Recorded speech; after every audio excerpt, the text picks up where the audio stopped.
मैं आपका दोस्त नीरव शाह। हम लेकर आपके लिए defence updates, personal coach, gadget unboxings और टेक न्यूज़। तो गाइस, आप में से अगर कोई इस चैनल पे पहली बार यहाँ पे आया तो बता दूं, मैं जो दोस्तों एवरी संडे को यहाँ पे डिफेंस और टेक के वीडियोस को अपलोड करता हूँ। अगर आपको डिफेंस सेक्टर से लगाव है या आपको टेक सेक्टर से लगाव, तो आपको यहाँ पे पूरी डिफेंस अपडेट और टेक अपडेट्स वीडियो में मिल जाएगी। संडे को दोस्तों मैं बेसिकली दो वीडियोस को अपडेट करता हूँ। पहला मॉर्निंग में होता है और सेकंड इवनिंग में आता है।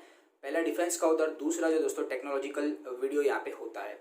तो गाइज, आज के इस वीडियो में हम जो यहाँ पे डिफेंस अपडेट को शेयर करने वाले, इस वीक की पूरी डिफेंस अपडेट मैं आपको इस वीडियो में देने वाला हूँ। तो गाइज, बढ़ते हमारी पहले डिफेंस अपडेट को। गाइज, हमें सबसे पहले डिफेंस अपडेट निकल के आ रहा है चाइना और पाकिस्तान को लेकर। मैं आपको बता दूं दोस्तों, फिलहाल जो है सोर्सेज के पास से ऐसी न्यूज़ निकल के है कि चाइना के साइंटिस्ट जो है वो पाकिस्तान के साइंटिस्ट के साथ यहाँ पे एक बायोलॉजिकल वेपन के ऊपर यहाँ पे काम कर रहे हैं। अब ये बायोलॉजिकल वेपन दोस्तों एक बार बन गया तो ऐसा मानने में आ रहा है कि कोविड-19 से जो है दोस्तों इसका जो डेथ रेट यहाँ पे आएगा स्प्रेड होने के बाद, वो 25% ज़्यादा आने वाला है दोस्तों। तो आप सोचिए ये कितना यहाँ पे डेंजर वायरस हो सकता है। अब दोस्तों ये पहले टेस्ट किया जाएगा पाकिस्तान में, लेकिन ये जो है दोस्तों डेफिनेटली फ्यूचर में इसे इंडिया और यूएस के अगेंस्ट में यूज़ किया जा सकता है। अब ये जो है दोस्तों इसकी पूरी डिटेल्स फिलहाल जो यहाँ पे लीक होके नहीं है, लेकिन यहाँ पे कुछ चीज़ें समझ में आ रही है कि पाकिस्तान और चाइना मिलकर जो यहाँ पे बायोलॉजिकल वेपन बनाने के पीछे यहाँ पे काफ़ी सारी यहाँ पे खिचड़ी पका रहे हैं दोस्तों। ये तो अभी आने वाले फ्यूचर में पता चल जाएगा, ये डेफिनेटली लीक हो ही जाएगा दोस्तों। लेकिन फिलहाल जो है सोर्सेज के पास से ये न्यूज़ कंफर्म है कि क्रीमेन कॉन्गो होमोजेनिक नाम का एक फीवर है दोस्तों, इसे ये यहाँ पे टेस्ट कर रहे हैं। अगर ये जो है दोस्तों टेस्ट होता है सक्सेस, तो 25% डेथ रेट जो है दोस्तों यहाँ पे बढ़ जाएगा कोविड-19 के मुकाबले। यानी कि ये वायरस जो है दोस्तों काफ़ी डेंजर हो सकता है कोविड-19 से। अभी आने वाले टाइम पे पता चलेगा दोस्तों ये क्या है। वैसे बढ़ते हमारी सेकंड डिफेंस अपडेट कर दोस्तों। पे सेकंड डिफेंस अपडेट निकल के आ रहा है इंडिया और फ्रांस को लेके। आप सभी को पता होगा दोस्तों कि लास्ट ईयर जो है, प्रीवियस ईयर में जो है फ्रांस की तरफ से यहाँ पे हैमर मिसाइल्स की ऑफर रखने में आई थी, जो कि इंडियन नेवी और यहाँ पे इंडियन आर्टिलरी यूनिट दोनों ने यहाँ पे इसे रिजेक्ट कर दिया था। अब दोस्तों हैमर मिसाइल काफ़ी एडवांस मिसाइल है दोस्तों, और इसका डायरेक्ट कंपेरिजन हम करें तो ये इसराइल का जो स्पाइस बॉम्ब है 2000, इसके साथ हम कंपेयर कर सकते हैं। अब दोस्तों इसराइल का स्पाइस 2000 बॉम्ब जो है दोस्तों ये एक प्रिसीजन गाइडेड बॉम्ब है। आपको पता होगा हमने जो बालाकोट में स्ट्राइक किया था एयर स्ट्राइक, इसके अंदर हमने जो है मिराज 2000 से इसी स्पाइस बॉम्ब को ड्रॉप किया था। और स्पाइस बॉम्ब को जो दोस्तों यहाँ पे बंकर बस्टर बॉम्ब के नाम से भी जाना जाता है, क्योंकि ये जो दोस्तों इसकी एक्यूरेसी काफ़ी बेटर है दोस्तों, और ये जिस तरीके से हिट करता है दोस्तों, कोई भी हार्डकोर शेल रहने दीजिए, बंकर रहने दीजिए, इसे पूरी तरीके से यहाँ पे डिस्ट्रॉय कर सकता है। अब दोस्तों ये जो है गलवान वैली के ऊपर जो पूरा मुद्दा यहाँ पे लग गया है, तो इसको लग के जो है हमारी इंडियन मिनिस्टर ने डिसीजन लिया कि अगर हमारे पास राफेल फाइटर जेट आ ही रहे दोस्तों, तो हम साथ में जो है हैमर मिसाइल भी फ्रांस के पास से परचेस कर सकते हैं इमरजेंसी मोड के लिए, यानी कि स्टैंड बाय मोड के लिए फिलहाल हम जो है हैमर मिसाइल परचेस कर रहे हैं। अब दोस्तों यहाँ पे हैमर की जो कॉस्ट है स्पाइस बॉम्ब के हिसाब से यहाँ पे 2 गुनी ज़्यादा है, यानी कि हैमर काफ़ी यहाँ पे कॉस्टली पड़ता है दोस्तों एज कम्पेयर टू स्पाइस। अब स्पाइस जो दोस्तों इसराइल की टेक्नोलॉजी है, लेकिन हैमर जो दोस्तों फ्रांस की टेक्नोलॉजी है। और स्पाइस के अंदर जो दोस्तों में प्रिसीजन गाइडेड लेजर बॉम्ब्स के तरीके से हम इसे यूज़ कर सकते हैं, लेकिन हैमर को जो है हम बॉम्ब और मिसाइल के तौर पे भी यहाँ पे यूज़ कर सकते हैं। देखते दोस्तों फिलहाल जो है इंडियन डिफेंस मिनिस्ट्री ने यहाँ पे परचेस करने का यहाँ पे डिसीजन लिया है, लेकिन ये जो दोस्तों इमरजेंसी के लिए स्टैंड बाय मोड के ऊपर ही हम परचेस कर रहे हैं। राफेल फाइटर जेट के साथ दिक्कत यह है कि हम जो है स्पाइस बॉम्ब्स को जो है यहाँ पे राफेल के साथ इंटीग्रेट नहीं कर सकते। तो हम स्पाइस बॉम्ब को मिराज 2000 के अंदर इंटीग्रेट कर सकते हैं। मिराज भी दोस्तों फ्रांस का प्लेन, लेकिन 90s का प्लेन है, इसके लिए हमने जो ऐसी टेक्नोलॉजी यहाँ पे डेवलप कर ली है। अब दोस्तों F-16 हो गया, F-15 हो गया, ग्रिपेन हो गया, यूरो फाइटर टाइफून हो गया, ये सारे फाइटर प्लेन के अंदर हम स्पाइस बॉम्ब को यहाँ पे इंटीग्रेट कर सकते हैं। लेकिन वहीं दोस्तों अगर स्पाइस बॉम्ब को राफेल के अंदर इंटीग्रेट करना है, तो हमें जो है राफेल के सॉफ्टवेयर मॉडल के अंदर काफ़ी सारे यहाँ पे चेंजेस करने पड़ेंगे, तब जाके ये हो सकता है। और ये जो दोस्तों फिलहाल ये चीज़ पॉसिबल नहीं है, क्योंकि राफेल हमारे पास है, इसको आई थिंक सो 1-1.5 साल और लग जाएगा सॉफ्टवेयर चेंजेस करने के लिए। इसके बाद जो है ये यहाँ पे इंटीग्रेट किया जा सकता है। तो फिलहाल के लिए काफ़ी अच्छी न्यूज़ निकल के रही है। हैमर मिसाइल भी काफ़ी पावरफुल है दोस्तों। तो दोस्तों देखते आने वाले टाइम पे पता चलेगा। फिलहाल जो हम इसे अक्वायर कर रहे हैं फ्रांस के पास से, जो कि काफ़ी अच्छी न्यूज़ यहाँ पे निकल के आ रही है। बढ़ते हमारी थर्ड डिफेंस अपडेट कर दोस्तों। पे तीसरा डिफेंस अपडेट निकल के आ रहा है डीआरडीओ को लेकर। डीआरडीओ ने रिसेंटली जो दोस्तों man portable air defence system को यहाँ पे बना दिया। Man portable air defence system मतलब इसका शॉर्ट फॉर्म है मैन पैड्स। अब दोस्तों ये क्या होता है बेसिकली, अगर आपने स्ट्रिंगर मिसाइल्स कभी देखी होगी, मैं आपको बता दूं 1999 जब कारगिल वॉर हुआ था, तो पाकिस्तानी नॉर्दर्न लाइट इन्फेंट्री उनकी जो बटालियन थी दोस्तों, उन्होंने जो है काफ़ी मात्रा में स्टिंगर मिसाइल से जो यहाँ पे मिसाइल्स को फायर किया था। ये जो दोस्तों एक रॉकेट लॉन्चर, मैं आपको एकदम टेक्निकली भाषा नहीं बताने जाऊँगा, आपको समझ में नहीं आएगा दोस्तों। रॉकेट लॉन्चर अगर आपने देखा रहेगा, जो कि शोल्डर के ऊपर यहाँ पे रख के जो मिसाइल्स को फायर करते हैं, इसे कहते हैं man made portable defence system.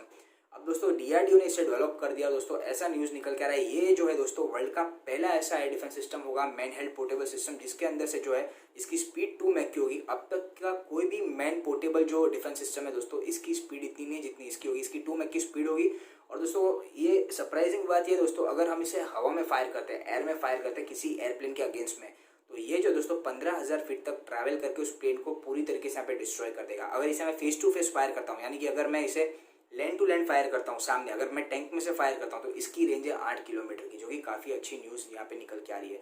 अब दोस्तों काफ़ी सारी और लीक्स यहाँ पे है कि इसके अंदर ऑप्टिकल थर्मल इमेजर का यूज़ किया गया, यानी कि ये नाइट के टाइम पे भी इसे यूज़ किया जा सकता है। अगर नाइट पेट्रोलिंग अगर हमारा कोई सोल्जर इंडिया पाकिस्तान बॉर्डर के ऊपर कर रहा है और इनकमिंग अगर टैंक आती है, इसे कुछ हलचल दिखती है दोस्तों, तो ये जो है इसे नाइट के टाइम पे भी ऑपरेट कर सकते हैं, इसके अंदर से हम मिसाइल्स को फायर कर सकते हैं, जो कि काफ़ी यहाँ पे अच्छी न्यूज़ निकल के आ रही है। इसका वजन जो है दोस्तों 25 किलो का इसका वजन होगा, और दोस्तों अगर आर्मर के साथ इसका वजन तकरीबन हो जाता है 55 kg के आसपास, डिपेंड कौन सा आर्मर इसमें से यूज़ कर रहे हो। और इसके अंदर लगने वाला आर्मर हम जो है भीष्म T-90S बैटल टैंक के अंदर से भी फायर कर सकते हैं, जो कि काफ़ी अच्छी न्यूज़ निकल गई है। काफ़ी बड़ा सक्सेस है यहाँ पे दोस्तों। इससे जो है दोस्तों हमारी इंडियन आर्मी यानी कि इंडियन मिलिट्री को यहाँ पे काफ़ी अच्छा सपोर्ट यहाँ पे मिलने वाला है, जो कि काफ़ी अच्छी न्यूज़ निकल के आ रही है। गाइस बढ़ते हमारी फोर्थ डिफेंस अपडेट की। दोस्तों फोर्थ डिफेंस अपडेट निकल के आ रहा है एमका प्रोजेक्ट को लेकर। आप सभी को पता होगा एमका प्रोजेक्ट जो है दोस्तों वो FGFA प्रोग्राम के अंडर में आता है, यानी कि 5th जनरेशन फाइटर जेट का जो प्रोग्राम है इसके अंडर में एमका प्रोजेक्ट आता है। अब दोस्तों एयरफोर्स चीफ है, उन्होंने यहाँ पे ये कहा है कि हमें जो है 2024 तक जो है इसके ऊपर हम काम स्टार्ट कर देंगे, और यहाँ पे 2029 तक जो है इंडिया को अपना पहला 5th जनरेशन फाइटर जेट देखने मिल जाएगा, वो भी प्रोटोटाइप होगा दोस्तों। अब दोस्तों यहाँ पे काफ़ी सारे प्रॉब्लम्स है। दिक्कत ये आ रहा है कि 5th जनरेशन फाइटर जेट के लिए हमें इंजन परचेज करना है, लेकिन ये इंजन काफ़ी पावरफुल होना चाहिए। अब दोस्तों इसके ऊपर DRDO और रोल्स रॉयस जो है दोस्तों, ये कंपनी बेसिकली कार और इंजन्स बनाती है, रोल्स रॉयस। अब ये जो है इसके ऊपर दोनों ये मिलकर काम कर रहे हैं कि इंडिया में सबसे पहला इंजन जो कि 110 किलो न्यूटन का यहाँ पे थ्रस्ट जनरेट कर सकता है, ऐसा इंजन बनाया जाएगा। फिलहाल जो है हमारी एयरफोर्स के पास जितने भी फाइटर जेट है, इसका अगर मैं थ्रस्ट की बात करूँ, वो जो है दोस्तों तकरीबन 80 से 90 किलो न्यूटन का यहाँ पे थ्रस्ट जनरेट कर पाते हैं। सुखोई Su-30MK की बात करूँ तो ये जो है दोस्तों 90 से 95 तक जो है इसका यहाँ पे थ्रस्ट जनरेट करने की कैपेसिटी है किलो न्यूटन की। लेकिन अगर 110 किलो न्यूटन का यहाँ पे थ्रस्ट जनरेट करने वाला इंजन आ गया दोस्तों, तो हमारे फाइटर जेट की स्पीड जो है तकरीबन 4 मैक तक जा सकती है, यानी कि अभी का सुखोई अगर 2.5 मैक अचीव कर सकता है, तो तब भी का 2029 में जो फाइटर जेट आएगा उसकी स्पीड तकरीबन 4 मैक तक की हो सकती है, यानी कि काफ़ी पावरफुल इसकी स्पीड होगी, और ये जो है काफ़ी तेज़ी से यहाँ पे ट्रैवल कर पाएगा। तो दोस्तों काफ़ी अच्छी बातें देखते हैं दोस्तों, आने वाले टाइम में पता चलेगा, लेकिन इसके लिए ऑलरेडी इंडियन डिफेंस मिनिस्ट्री ने यहाँ पे काफ़ी सारे पैसे यहाँ पे इन्वेस्ट कर दिए। अब देखते हैं दोस्तों जल्द से जल्द अगर ये टेक्नोलॉजी इंडिया में आ जाए, काफ़ी अच्छी बात है। FGFA डील के साथ जो है दोस्तों हम रशिया के साथ भी यहाँ पे काम कर रहे हैं Su-57 के ऊपर। काफ़ी पैसा इंडियन डिफेंस मिनिस्ट्री ने इन्वेस्ट कर दिया, लेकिन यहाँ पे कोई भी यहाँ पे पॉजिटिव रिजल्ट निकल के नहीं आए। उन्होंने रशिया ने अपना तो प्रोटोटाइप बना दिया दोस्तों, लेकिन इंडियन डिफेंस मिनिस्ट्री जो है उनका Su-57 परचेज नहीं कर पा रही, क्योंकि उसकी कॉस्ट इतनी ज़्यादा है कि उसी कॉस्ट में जो दोस्तों यहाँ पे हम 4 राफेल परचेज कर सकते हैं। तो फिलहाल जो है इंडिया ने Su-57 का जो ये प्लान था वो ड्रॉप कर दिया। अभी आने वाले टाइम में पता चलेगा कि FGFA डील जो है दोस्तों एमका प्रोजेक्ट के अंदर वो यहाँ पे कैसा रूप लेती है आगे, और ये जो है कब तक यहाँ पे हमें मिल पाएगा। गाइस बढ़ते हमारी 5th डिफेंस अपडेट की। दोस्तों 5th डिफेंस अपडेट निकल के आ रहा है चाइना को। भाई कंफर्म सोर्सेज के पास से ऐसी लीक निकल गई कि चाइना जो है यहाँ पे 076 क्लास का एक यहाँ पे हेलीकॉप्टर डॉग बना रहा है। अब इसे हेलीकॉप्टर डॉग तो नहीं कहूँगा, क्योंकि जो मैंने सुना है, जो मैंने सर्च किया, उससे मुझे ये मालूम पड़ा है कि ये जो है दोस्तों बेसिकली वर्टिकल टेक ऑफ करने के लिए एम्फीबियस शिप बनाया जा रहा है। अब वर्टिकल टेक ऑफ करने के लिए पूरे वर्ल्ड में यहाँ पे 2 ही आपको फाइटर जेट देखने मिलेंगे जो कि वर्टिकल टेक ऑफ कर सकते हैं। पहला आता है F-35 लाइटनिंग जो कि USA का है, और दूसरा आता है सी हैरियर। अब सी हैरियर पूरे वर्ल्ड में ऐसा प्लेन था 90s का जो कि वर्टिकल टेक ऑफ कर सकता था। वो टेक्नोलॉजी जब भी फाइटर प्लेन के अंदर यूज़ की थी दोस्तों, पूरा वर्ल्ड यहाँ पे शॉक हो गया था। और ये फाइटर जेट को बनाया था दोस्तों यूनाइटेड किंगडम ने, इंग्लैंड ने इसे बनाया था, UK ने। अब दोस्तों चाइना के पास ना तो सी हैरियर है ना तो F-35, तो इसका ये मतलब है कि चाइना साथ में एक ऐसे फाइटर प्लेन के ऊपर काम कर रहा है जो कि एक डॉग कैरियर के ऊपर से वर्टिकल टेक ऑफ कर सकता है। और वर्टिकल टेक ऑफ करना मतलब काफ़ी बड़ी यहाँ पे बात है। इंडिया के पास भी सी हैरियर प्लेन है दोस्तों, तकरीबन 45 के करीब। फिलहाल जो दोस्तों सब रिटायर्ड कर दिए गए, क्योंकि उन्होंने जो है यहाँ पे इंडियन नेवी में तकरीबन 40 या 45 ईयर्स तक का यहाँ पे सर्विस दिया है। तो अब दोस्तों वो ऑपरेट करने के लायक नहीं है। इसे हमने रिप्लेस करके हमने जो है यहाँ पे MiG-29 को यूज़ में लिया, जो कि नेवी वेरिएंट है। अब दोस्तों यहाँ पे सरप्राइजिंग बात यह है, ये काफ़ी इंपॉर्टेंट दोस्तों डिफेंस न्यूज़ है, क्योंकि पूरे वर्ल्ड में जो है दोस्तों काफ़ी सारे नेशंस के पास एयरक्राफ्ट कैरियर। हमारे पास दोस्तों INS विराट है, 2021 में INS विक्रांत आ जाएगा। रशिया के पास भी INS, उनका जो है अपना एयरक्राफ्ट कैरियर व्लादिवोस्टोक जिसके नाम से जाना जाता है। USS के पास काफ़ी सारे एयरक्राफ्ट कैरियर जिसका जो है वजन की बात करूँ, डिस्प्लेसमेंट 1 लाख टन से भी ज़्यादा है। सबसे एडवांस जो है फिलहाल के टाइम पे कोई एयरक्राफ्ट कैरियर है वो USA के पास है दोस्तों। चाइना दोस्तों जो फिलहाल ये बना रहा है दोस्तों एयरक्राफ्ट कैरियर, इसे मैं एयरक्राफ्ट कैरियर भी नहीं कह सकता, इसे जो है दोस्तों मल्टीपर्पज डॉग कैरियर के नाम से जाना जाएगा। इसके ऊपर हम हेलीकॉप्टर को लैंड कर सकते हैं, इसके ऊपर जो है दोस्तों हम फाइटर जेट को लैंड करवा सकते हैं, इसके ऊपर हम जो टैंक्स को भी यहाँ पे लैंड करवा सकते हैं, यानी कि मल्टीपर्पज के लिए यूज किया जा सकता है। अब कभी भी मल्टीपर्पज डॉग कैरियर कोई भी यहाँ पे नेशन बनाता है दोस्तों, तो उसे इसके काफ़ी सारे फायदे तो है, लेकिन इसके डिसएडवांटेजेस भी काफ़ी ज़्यादा है। मैं आपको समझाता हूँ कैसे। इसका एडवांटेज ये है दोस्तों कि इसके ऊपर से जो है आपका कोई भी प्लेन जो है वर्टिकल टेक ऑफ कर सकता है, जैसे कि हेलीकॉप्टर उड़ता है वो सीधा वर्टिकल दोस्तों हो सकता है। तो उसी हिसाब से जो है फाइटर जेट भी यहाँ पे वर्टिकल टेक ऑफ कर पाएगा। इसका मतलब उसे लैंडिंग स्ट्रिप की यहाँ पे ज़रूरत नहीं पड़ेगी टेक ऑफ और टच डाउन करने के लिए। तो वो डॉग कैरियर जो है दोस्तों, अगर वो 5 फाइटर जेट ले जाने में सक्षम है, वहीं पे वो जो है 10 फाइटर जेट ले जाने में सक्षम हो जाएगा, क्योंकि वहाँ पे लैंडिंग के लिए आपको कोई स्ट्रिप देखने नहीं मिलेगी। और दोस्तों कभी भी कोई भी ऐसा मल्टीपर्पज डॉग कैरियर बनता है तो उसका size as compare to aircraft carrier काफ़ी छोटा रखने में आता है, क्योंकि उसकी स्पीड के ऊपर काफ़ी फोकस किया जाता है। एयरक्राफ्ट कैरियर जो है दोस्तों काफ़ी बड़े रहता है, उसका वेट डिस्प्लेसमेंट काफ़ी बड़ा रहता है, तो उसकी स्पीड के ऊपर भी यहाँ पे फर्क पड़ता है। तो मल्टीपर्पज डॉग कैरियर थोड़े छोटे रहते हैं दोस्तों, लेकिन पूरे वर्ल्ड में फिलहाल जो है मल्टीपर्पज डॉग कैरियर किसी भी नेशन के पास है नहीं। अगर ये बनता है दोस्तों तो चाइना ऐसी पहला नेशन बन जाएगा जिसके पास जो दोस्तों ये मल्टीपर्पज डॉग कैरियर होगा। देखते दोस्तों आने वाले टाइम पे पता चलेगा, और इसके ऊपर मेरे पास लीक्स निकल गई तो मैं आपके साथ जरूर शेयर करूंगा। लेकिन फिलहाल जो है दोस्तों मुझे ऐसा लग रहा है ये मल्टीपर्पज डॉग कैरियर जो है तकरीबन 20 फाइटर जेट और यहाँ पे 15 हेलीकॉप्टर ले जाने में सक्षम होगा। तब जाके दोस्तों इसका वेट डिस्प्लेसमेंट जो है 85,000 टन के आसपास हो सकता है। देखते दोस्तों आने वाले टाइम में काफ़ी सारी चीज़ें यहाँ पे पता चलने वाली है। वैसे बढ़ते हैं यहाँ पे 6 डिफेंस अपडेट की, और दोस्तों यहाँ पे 6 डिफेंस अपडेट जो है MiG-29 फाइटर जेट्स को लेकर आ रहा है। जैसे कि मैंने आपको बता दिया अभी MiG-29 का, जैसे मैंने अपनी न्यूज़ में जिक्र किया था यहाँ पे कि हम जो है दोस्तों हमने अपने MiG-29 को जो यहाँ पे फुल फ्लेज यहाँ पे इंडियन नेवी के अंदर इंटीग्रेट कर दिया, और हमने जो है सी हैरियर को यहाँ पे रिटायर्ड कर दिया है। अब दोस्तों ऐसा सुनने में आया कि MiG-29 फाइटर जेट को जो है यहाँ पे लद्दाख के ऊपर डिप्लॉय करने में आ रहा है, और वो भी नेवी वेरिएंट। अब ये जब मैंने सुना तो मैं थोड़ा शॉक हो गया, मुझे भी कुछ समझ में नहीं आया कि इंडियन डिफेंस मिनिस्ट्री और हमारी जो यहाँ पे डिफेंस सेक्टर है वो पता नहीं ये MiG-29 जेट्स को जो यहाँ पे लद्दाख के पास क्यों डिप्लॉय करे, मुझे कुछ समझ में नहीं आया। लेकिन जब मैंने रिसर्च किया तब मुझे पता चला कि नेवल वेरिएंट जो है दोस्तों कोई भी फाइटर जेट हो जो हमारी एयरफोर्स ऑपरेट करती हो, उससे जो है MiG-29 मतलब कोई भी नेवल वेरिएंट है वो थोड़े लाइट वेट होते हैं दोस्तों। और लद्दाख जैसे एरिया में जो कि जिसका लेवल जो है सी लेवल जो है उसका 10,000 फीट से भी हाई है, यानी कि उसका सी लेवल फ्रॉम लैंड 10,000 फीट से भी काफ़ी हाई है। तो दोस्तों वहाँ पे ऑक्सीजन की काफ़ी कमी होती है। Su-30 MK ऑलरेडी वहाँ पे डिप्लॉयड है, लेकिन ये एक हैवी वेट फाइटर जेट है, तो यहाँ पे जो दोस्तों उसके थ्रस्ट के ऊपर इफेक्ट आता है। तो ये देखते हुए MiG-29 जो कि नेवी का लाइटर वेरिएंट है, इसे यहाँ पे डिप्लॉय किया गया ताकि ये जो है सबसे ज़्यादा वेपन्स यहाँ पे कैरी कर सके। दोस्तों काफ़ी अच्छी न्यूज़ निकल के है। पहले तो मुझे समझ में नहीं आया दोस्तों, मैं भी सरप्राइज हो गया था, लेकिन फिर दोस्तों मैंने कुछ सर्च किया तब जाके मुझे समझ में आया कि MiG-29 नेवल वेरिएंट को लद्दाख में यहाँ पे क्यों डिप्लॉय किया जा रहा है। मेरे हिसाब से काफ़ी अच्छी न्यूज़ है दोस्तों, क्योंकि अब जो है पहले का जो एयरफोर्स का जो MiG-29 है दोस्तों वो इतने वेपन्स नहीं ले जा सकता जितना जो नेवी का वेरिएंट जो है MiG-29 यहाँ पे ले जाने में सक्षम है।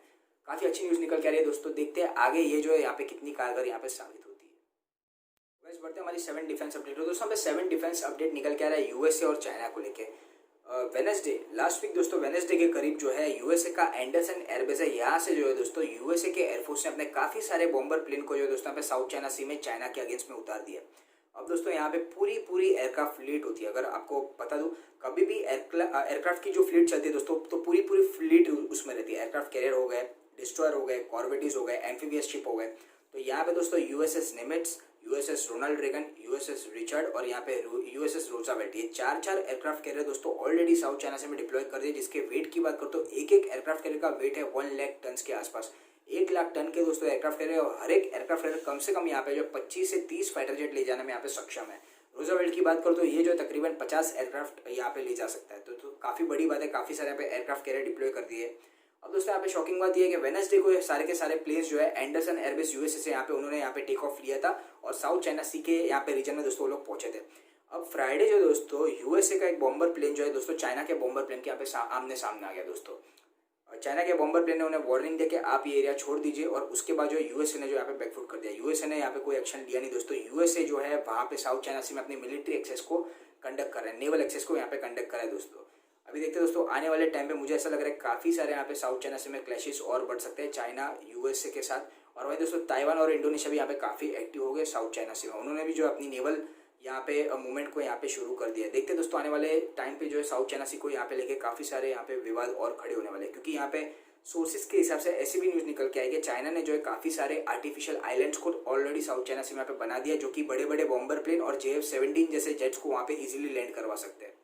दोस्तों काफ़ी चिंताजनक बात है। देखते हैं दोस्तों आने वाले टाइम पे सब चीज़ यहाँ पे पता चलेगी।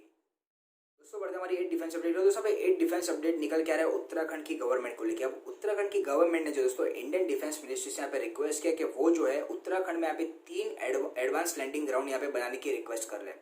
दोस्तों एडवांस लैंडिंग ग्राउंड तभी बनता है कि कभी भी जो है आसपास के एरिया में एयरफोर्स स्टेशन अवेलेबल हो। एयरफोर्स स्टेशन का मतलब ही दोस्तों है कि यहाँ पे एडवांस लैंडिंग ग्राउंड होना ही चाहिए, यानी कि जरूरी नहीं यहाँ पे 3 हो, एक भी हो तो चलेगा। लेकिन उन्होंने ऐसा कहा है कि उत्तराखंड जो है दोस्तों चाइनीज बॉर्डर को भी शेयर करता है, तो उससे यहाँ पे काफ़ी रिस्क है। तो उन्होंने उनकी गवर्नमेंट ऐसा कहा है कि इमरजेंसी अगर इंसर्जेंसी कभी भी क्रिएट हो, कोई इमरजेंसी आ जाए, तो वो केस में उत्तराखंड का पिथौरागढ़ है दोस्तों, फिर उत्तरकाशी और दूसरा जो है दोस्तों चामोलिया करके गांव है दोस्तों, यहाँ पे उन्होंने रिक्वेस्ट किया कि यहाँ पे एडवांस लैंडिंग ग्राउंड यहाँ पे बनाया जाए। अब एडवांस लैंडिंग ग्राउंड दोस्तों बनता है तो यहाँ पे काफ़ी सारी चीज़ें और भी क्लियर हो जाएगी और हमारी एयरफोर्स को यहाँ पे काफ़ी सपोर्ट मिल जाएगा।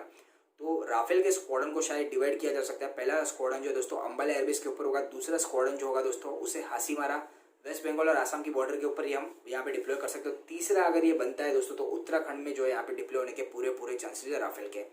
देखते हैं दोस्तों आने वाले टाइम पे पता चलेगा। लेकिन ये अगर डिप्लॉय होता है दोस्तों तो उससे जो है हमें काफ़ी हमारी एयरफोर्स को यहाँ पे काफ़ी अच्छा बैकअप मिलेगा। अगर इंसर्जेंसी कोई क्रिएट होती है बॉर्डर के ऊपर तो हम जो है उत्तराखंड के एयरफील्ड्स को यहाँ पे यूज़ में ला सकते हैं, जो कि काफ़ी अच्छी बात है। देखते हैं दोस्तों आने वाले टाइम में पता चलेगा कि हमारी डिफेंस मिनिस्ट्री यहाँ पे एयरफील्ड्स को बनाती है या इसे रिजेक्ट करती है। तो बढ़ते हमारी 9 डिफेंस अपडेट। दोस्तों 9 डिफेंस अपडेट निकल के आ रहा है anti guided tank missile Helina को लेकर। अब दोस्तों आप सभी ने हेलिना मिसाइल का नाम सुना होगा, पहले इसका नाम हेलिना था, लेकिन रिसेंटली जो है दोस्तों उड़ीसा के पास बालासिनोर में इसका टेस्ट किया गया और इस मिसाइल को पहली बार दोस्तों हेलीकॉप्टर से फायर किया गया। अब तक जो है दोस्तों एंटी टैंक मिसाइल को एक टैंक के अंदर से फायर किया जाता था, लेकिन अब जो है हेलीकॉप्टर से फायर किया गया और इसने जो है एक्यूरेटली अपने टारगेट को हिट किया। रेंज की बात करूँ तो 8 किलोमीटर की रेंज है दोस्तों, लेकिन अब इसका नाम हेलिना से बदल के यहाँ पे ध्रुवास्त्र रख दिया गया है। काफ़ी अच्छी बात है दोस्तों कि इंडियन आर्टिलरी यूनिट में अभी ये शामिल हो जाएगा, तो काफ़ी अच्छी बात है। पहले जो है दोस्तों मेरे ख्याल से नाग मिसाइल भी थी, हाँ ये भी एक एंटी टैंक मिसाइल थी दोस्तों। इसके बाद जो है दोस्तों इसका नाम हेलिना रखा गया और अब जो इसका नाम बदल के यहाँ पे ध्रुवास्त्र कर दिया गया। और इसकी जो है दोस्तों इसके अंदर जो है एंटी गाइडेड सेंसर भी लगा हुआ है, इसके अंदर जो है रेंज एक्सटेंशन सेंसर भी लगाया गया, जिससे इसकी स्पीड जो है दोस्तों काफ़ी हम बूस्ट कर सकते हैं और इसकी रेंज काफ़ी यहाँ पे बढ़ा दी गई है। पहले दोस्तों जो नाग मिसाइल थी इसकी रेंज तकरीबन 5 किलोमीटर की थी और अभी का जो ध्रुवास्त्र मिसाइल है दोस्तों इसकी रेंज 8 किलोमीटर यानी कि ऑलमोस्ट यहाँ पे डबल कर दी गई, जो कि काफ़ी अच्छी न्यूज़ यहाँ पे निकल के आ रही है। वैसे बढ़ते हमारी लास्ट डिफेंस अपडेट कर दोस्तों, यहाँ पे 10th डिफेंस अपडेट निकल के आ रही है चाइना को लेकर। अब दोस्तों कंफर्म मैं यहाँ पे श्योर नहीं हूँ, लेकिन मुझे ऐसी न्यूज़ मिली है। अब इसकी ऑथेंटिसिटी कितनी है वो मुझे पता नहीं दोस्तों। यहाँ पे एक सोर्स के हिसाब से ऐसी लीक निकल गई कि चाइना ने जो है दोस्तों ईस्टर्न लद्दाख में 40,000 मिलिट्री ट्रूप्स को यहाँ पे डिप्लॉय कर दिया गया। अब दोस्तों काफ़ी चिंता का विषय हो गया, क्योंकि ऑलरेडी हम ऐसे सुन रहे थे कि भाई चाइनीज़ मिलिट्री जो यहाँ पे बैकफुट कर रही है, लेकिन वो पूरी तरीके से यहाँ पे गई नहीं है दोस्तों। प्योंगयांग लेक है दोस्तों और दिप्सोंग एरिया है दोस्तों, इसके यहाँ पे भी आपको चाइनीज़ आर्मी देखने मिल जाएगी। लेकिन अभी ईस्टर्न लद्दाख के पास है दोस्तों 40,000 ट्रूप्स को यहाँ पे डिप्लॉय किया गया है। मैं श्योर नहीं दोस्तों कि ये न्यूज़ कंफर्म है कि नहीं, लेकिन मेरे पास है दोस्तों एक सोर्स के पास सही है। तो I think so next Sunday का जो वीडियो मेरा आएगा अपकमिंग, उसके अंदर मैं आपको बता दूंगा कि कंफर्म न्यूज़ थी कि नहीं। अगर 40,000 मिलिट्री को यहाँ पे अगर वो सोल्जर्स को डिप्लॉय करते तो इंडियन मिलिट्री ने भी यहाँ पे जरूर डेफिनेटली इंडियन डिफेंस मिनिस्टर ने यहाँ पे कुछ ना कुछ तैयारी की होगी और हमारी तरफ से भी जो दोस्तों काफ़ी हैवी डिवीजन में जो यहाँ पे सोल्जर्स को डिप्लॉय किया जा सकता है। तो दोस्तों ये मुद्दा जो है दोस्तों अभी पूरी तरीके से यहाँ पे हल नहीं हुआ है, इसके ऊपर जो यहाँ पे कोर कमांडर लेवल की मीटिंग अभी भी चली रही है दोस्तों। देखते हैं दोस्तों आने वाले टाइम में शायद जो है ये सॉर्ट आउट हो जाए मेरे हिसाब से, लेकिन अभी तक तो यहाँ पे कोई भी सॉल्यूशन बनते नहीं दिख रहा है। देखते हैं दोस्तों आगे क्या होता है। तो गाइस ये थी आज की कुछ डिफेंस अपडेट जो मैंने आपके साथ शेयर की। आशा करता हूँ गाइस आपको आज की वीडियो अच्छी लगी दोस्तों। अगर आपको ये वीडियो अच्छी लगी तो इस वीडियो को लाइक करना, शेयर करना और मेरी चैनल को सब्सक्राइब करना, ताकि हम जो आपके लिए ऐसे वीडियोस लाते रहे। मिलते हैं गाइस अगले वीडियो में, तब तक के लिए जय